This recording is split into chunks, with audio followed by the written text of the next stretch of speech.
Je vais donc vous parler ce soir, frères et sœurs, d'un sujet particulier à mon cœur, sur la parfaite unité qui doit réunir tous les enfants du monde entier, quelle que soit sa race, la couleur de sa peau ou encore de son pays. C'est donc un sujet important que nous allons voir ensemble parce que nous sommes en train de vivre dans un temps de trouble, un moment de tourment.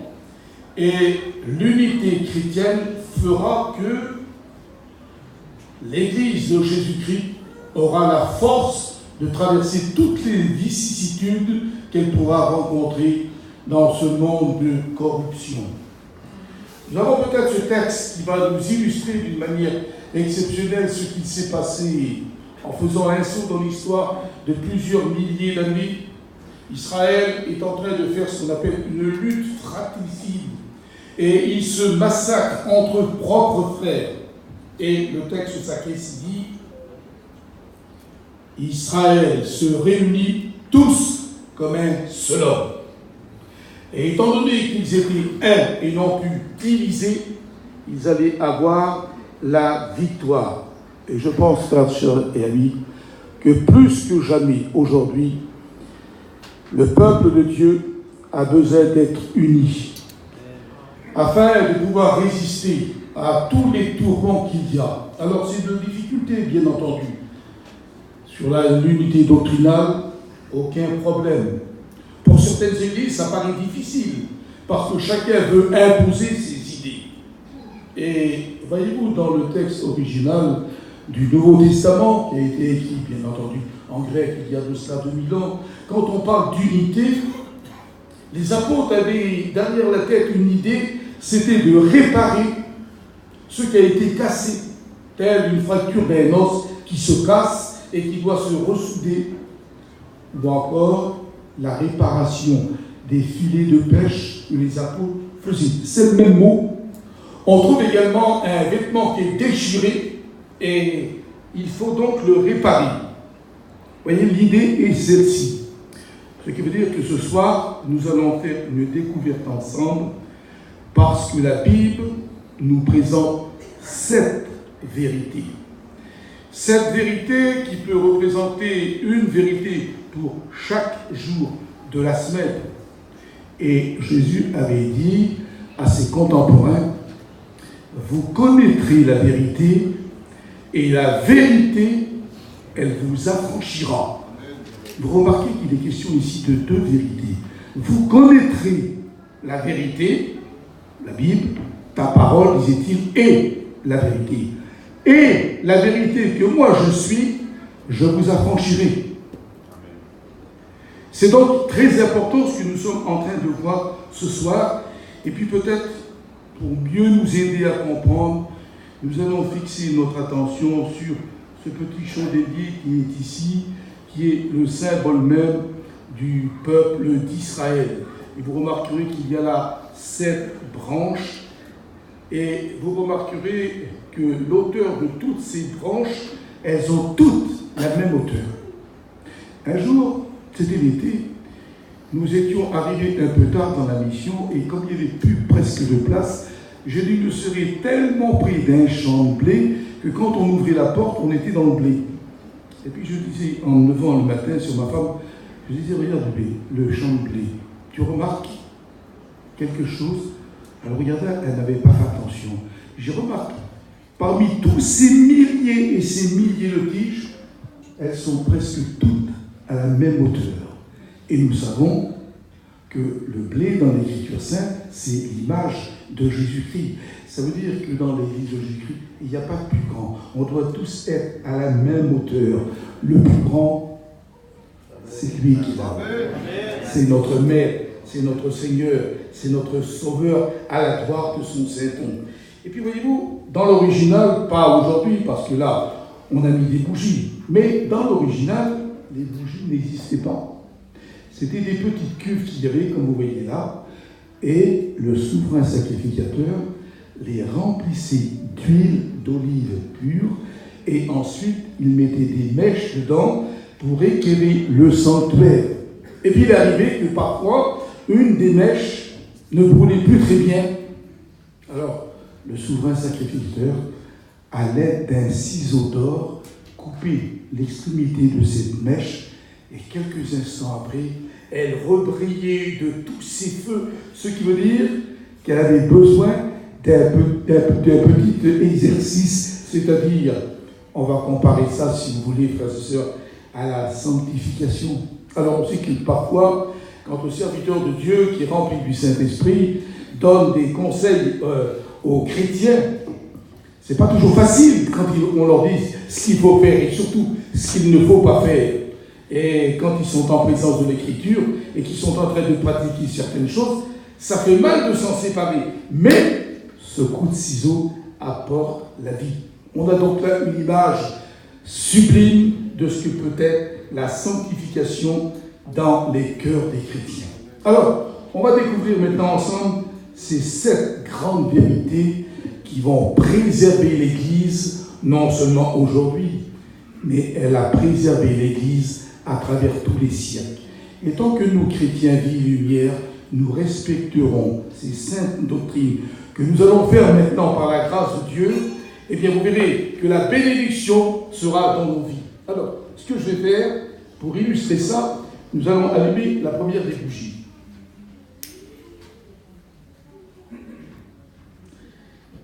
Vous avez certainement remarqué que j'ai allumé celle du centre, qui est censée être le milieu, la plus grande. Et on va voir ce que le texte sacré nous dit à propos de ces lumières. Nous lisons donc dans l'épître de Saint Paul aux Éphésiens, le chapitre 4, nous faisons la lecture suivante. N'oubliez pas que l'église d'Éphèse a été sous le ministère de Saint Paul pendant 3 ans. C'est là où Paul est resté le plus longtemps. Et il écrit: « Je vous exhorte donc, moi, le prisonnier dans le Seigneur, à marcher d'une manière digne de la vocation qui vous a été adressée en toute humilité et douceur, avec patience, vous supportant les uns les autres avec amour, en vous efforçant de conserver l'unité de l'esprit par les liens de la paix. » Et c'est maintenant que Saint Paul arrive aux 7 doctrines primordiales de la Bible. Il y a, dit-il, un seul corps. Il y a un seul esprit. Il y a une seule espérance. Il y a un seul Seigneur. Il y a une seule foi. Il y a un seul baptême.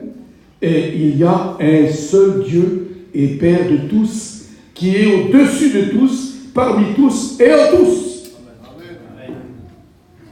Notre première lumière va symboliser le Dieu des chrétiens. Ce fut la mission des prophètes de l'Ancien Testament et même du Christ sur cette terre, de révéler à l'humanité qui était coupable, de révéler qu'il y avait un seul Dieu, parce que c'est lui qui est au centre de l'univers. C'est lui qui est le Créateur. N'a-t-il pas dit dans les 10 commandements: « Tu n'auras pas d'autre Dieu devant ma face. » Un seul Dieu. Malheureusement, aujourd'hui, les hommes dans le monde ont plusieurs dieux. Ça peut s'appeler pour certains la mode. La mode. Et vous avez vu la mode aujourd'hui chez certains jeunes. C'est un peu déplorable pour certains anciens quand ils voient la façon dont les jeunes s'habillent aujourd'hui. Mais que voulez-vous? C'est comme ça. Ça devient un dieu.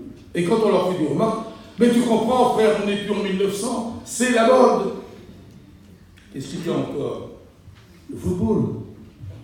Aujourd'hui, les vedettes du football sont considérés comme des dieux du stade. On les appelle. On dépense des milliards pour aller les voir jouer. Et puis combien d'autres choses encore comme ça? Chaque nouveauté peut être un dieu. Or, la Bible nous enseigne qu'il y en a qu'un seul, et c'est celui-ci. Gloire à Dieu! L'apôtre Saint Paul continue en disant il y a un seul Seigneur Jésus-Christ. Alors, je vais allumer ma seconde lumière et qui, elle, va me parler du Christ Jésus. Un seul Seigneur. Qu'est-ce que ça veut dire? Eh bien, Jésus, durant son vivant, avait déjà prédit que dans les derniers temps, c'est-à-dire les temps que nous sommes en train de vivre, qu'il y aurait des faux messies, des faux Christ. Il l'a dit lui-même dans l'Évangile. Ne soyez pas séduits, car plusieurs viendront en mon nom. Et la Bible dit qu'il y en a qu'un, c'est celui-ci. Il y en a qu'un, et c'est celui qu'on appelle Jésus. Je me souviens, il y a une quarantaine d'années, peut-être un peu plus, un jeune postier qui était dans le sud de la France, dans le petit village de Montfavet, se prétendait être le Christ de Montfavet. Et c'est curieux, puisque des milliers de Français croyaient dans ce Christ. Il est bien évident que ceci a disparu, mais la prophétie était claire. Plusieurs viendront en mon nom, et ils diront qu'ils sont le Christ. Ne les écoutez pas, ne courez pas après. Il y a une vingtaine d'années, un de mes amis était aux États-Unis d'Amérique. Et à ce moment-là, toute la presse, radio, télévision comprise, était en train de mettre sur tous les écrans des États-Unis un nouveau Christ qui était apparu. Et cet ami personnel m'a dit, écoute, je suis allé donc l'écouter prêcher ce soir-là. C'était une foule immense qui y avait. Il y avait là des milliers d'Américains qui étaient venus. Et après la réunion, je suis allé voir le nouveau Christ, a-t-il dit. C'était un noir. C'était un homme de couleur.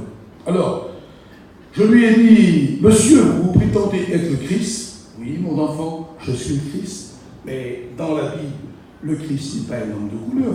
C'était un juif. Comment vous expliquez que vous êtes noir? Oh, c'est très simple, mon enfant. Quand j'ai descendu du ciel, j'ai passé à travers un nuage noir, ce qui a coloré ma peau. On en rit de cette bêtise. Mais dites-vous bien que des millions d'Américains regardaient chaque jour ces flashs d'informations qui étaient donnés justement par cet homme. Et des quantités de gens y croyaient dur comme fer. Jésus l'avait dit. L'apôtre Pierre va le proclamer. Il n'y a sous le ciel aucun autre nom qui ait été donné parmi les hommes par lequel nous devions être sauvés. Et il ajoute, c'est Jésus-Christ. Et il dira plus loin, il n'y a qu'un seul médiateur entre Dieu et les hommes, Jésus-Christ, homme. Je voudrais faire une petite parenthèse.